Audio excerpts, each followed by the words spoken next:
Representing UCF, please welcome head coach Scott Frost. Coach, the floor is yours for opening remarks. Thank you.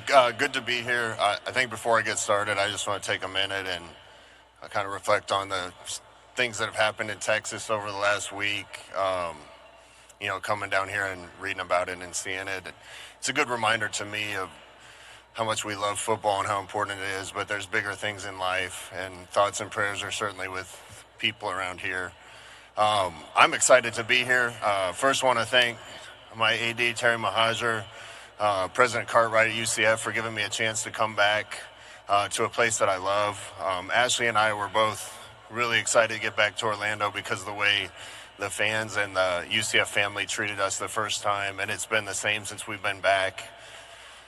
So I'm excited to do the best I can to help put a good product on the field for the fans and UCF family.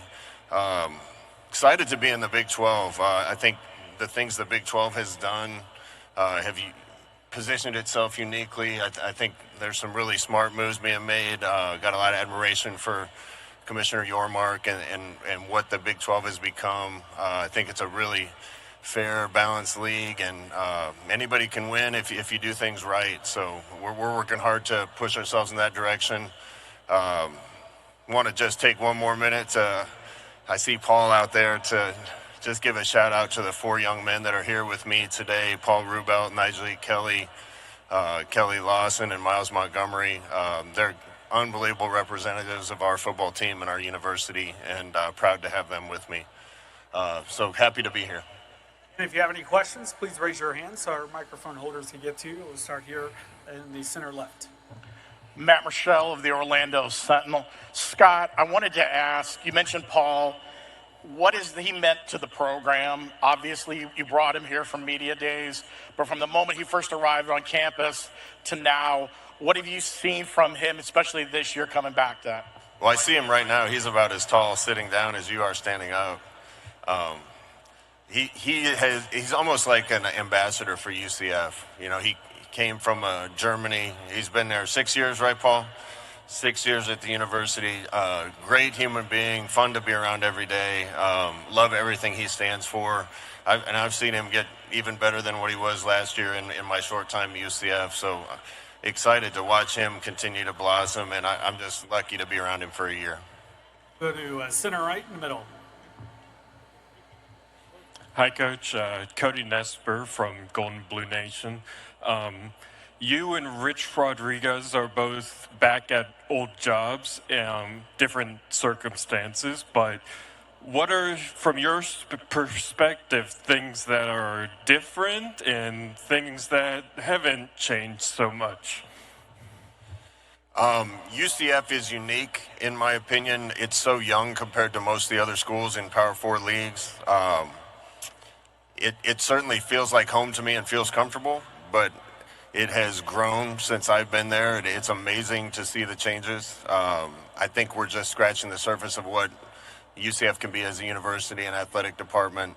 If we keep working hard to push it, I think UCF can become something even far greater than what it has become today. The support of the people around Orlando and the alumni that we have are certainly pushing us in a good direction. And again, I'm really excited to be able to represent that group again. The front row. Hey, Coach. Nick Hamilton, Nightcast Media. I wanted to ask you just specifically, what are some of the changes that you were able to implement in this offseason on and off the field as far as maintaining the success for this upcoming season? We had a lot of work to do when I got to UCF again. I think we had 48 scholarship players on the team when I got there. So it's going to be almost a complete reset. I think we have close to 70 new football players in our program. That being said, almost every one of them is new to me since I just got there. We have a lot of work to do to make sure we get to know each other and take a collection of individuals and turn them into a cohesive unit. And that doesn't just happen. We have to be very intentional about that.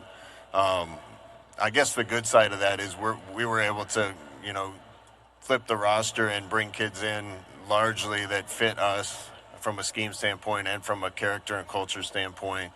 And it's been fun watching that group of guys come together. We'll go center left, midway back. Hey, Coach. Xavier McNevitz, Go Buff Sports. Obviously, you've been out of college football for a couple years now. What would you say is the biggest thing you have learned that should help you with your second stint at UCF? I think all experience, good and bad, gives you wisdom and new perspective. Biggest thing I've learned, probably you can't do anything alone.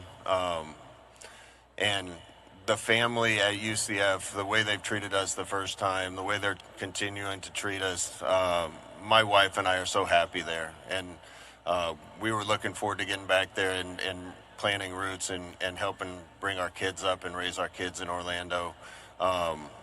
But knowing that you can't do anything yourself, I'm really excited about the group of guys that we brought together on the coaching staff, the people in the building and administration and coaching. And it takes a group and it takes a team, and I'm really excited about the people that I've surrounded myself with. We'll go center left, Barry. Yeah, Barry Trammell, Tulsa World. Scott, talking about going back to a place you've been. A lot of guys have done that in college football, but most of them have been at the back end of their careers, and you're not. What are the advantages of coming back to a place you know well, knows you well, but you're still early in your career or in the prime of your career? I don't know where I am in my career for sure, but I'm happy to be back in Orlando. Going home isn't always easy. Going back isn't always easy. This was an easy choice for me because of how much we liked it there. I think UCF has grown so much and has so much growth potential.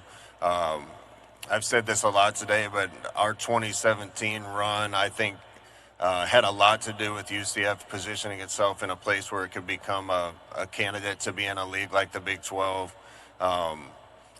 It's my goal to continue to try to help UCF push forward. If there's any more changes coming, we need to be positioned in the right place and to do everything that we can to make it a legitimate competitor in this league and beyond. We have a lot of work to do to get there, but it's probably the only place that I would want to be doing this in college football.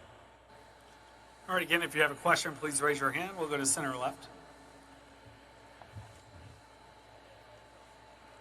Alyssa Cooper with the Fort Worth Star-Telegram. So the Big 12 has changed a little bit over the past couple of years. And what do you hope that the Big 12 going forward prioritizes as it continues to evolve? Well, what the Big 12 prioritizes is going to be decided by people that are smarter and higher up than I am. I played in the Big 12 the first couple years that it was the Big 12. Obviously, it's changed since then. Had a ton of admiration for the league watching from afar. The parity in this league, the different types of styles in this league, the high-scoring brand of football that they play, I think it makes for an exciting product. There's so many good schools in this league, great guys coaching them. You can make an argument that any team in this league, if they do things right, can win this league. That makes a fun product for us to coach in, and I think a fun product for people to watch. And it makes it a fair game where if we do things right and come together as a team and play well, we're going to have a chance. And we're doing everything we can to give ourselves a chance. But I think Commissioner Yormark and the rest of the people in the league have uniquely positioned this league. I think it's a fast, exciting brand of football. And like I said, I'm just honored to be a part of it. We'll go center right, gentleman at the end. Hi, Coach. David Howman with Devils in Detail. You mentioned a little bit about your time away from college football. Last year where you were with the Los Angeles Rams, what specifically did you take away from Sean McVay and his staff? And is there anything that you picked up that works on the NFL level that you can implement in your second run at UCF? Yeah, I was really lucky to get there. I'm grateful to Sean and Les and the rest of the guys out there. Giving me a chance to be out there for a year, it really kind of reignited my passion for what I love to do, being around the game and coaching. I didn't really have an intention of leaving college pro football. UCF opened, and that was an easy decision for me because it was a place that I had so much fun at before. Those guys out in LA have an unbelievable building. They surrounded themselves with unbelievable people, top to bottom on that staff. I can't compliment it enough. I'm grateful to them for letting me spend a year out there. And you know, there's a lot of things. Sean McVay is one of the best innovators in pro football in a long time as far as offensive scheme, and I was able to pick up some of those things too. So again, just adding to the experience that I had. I think I'll be able to take some of those things and use them. Mostly, I'm grateful to Sean and Les for letting me spend a year out there. Go to center right. Hey, Coach Ross. Andrew Chirico, Latavius Knights, 247. I just wanted, you took over a Knights team that was winless, and now in 2 years, you turned that team undefeated. Now you enter the Big 12, one of the most volatile leagues in Power 4 football. What excites you and what encourages you about that, knowing that it is possible you could have a quick turnaround, especially for the guys as well? Yeah, we had a lot of success probably earlier than we thought we would. My first stint at UCF. I think that'll be even bigger mountain to climb because of the level of football that's played in this league. I loved being in the American, but it wasn't the same level that of teams that we're going to be facing now. That being said, you know, now we're in Orlando, Florida, and in a big-time league. The type of talent that we can attract to Orlando is a lot better, and if we do things right, we're going to have a chance. So, again, I'm excited about the players we have. We flipped the roster, made a lot of changes. We have a lot of talent. It's just we don't have a lot of returning production or experience, and it's going to be a challenge for us to see how fast we can take that collection of individuals and turn them into a team. But it's going to be a fun ride. All right, Coach, thank you for your time today, and best of luck this season. Thank you.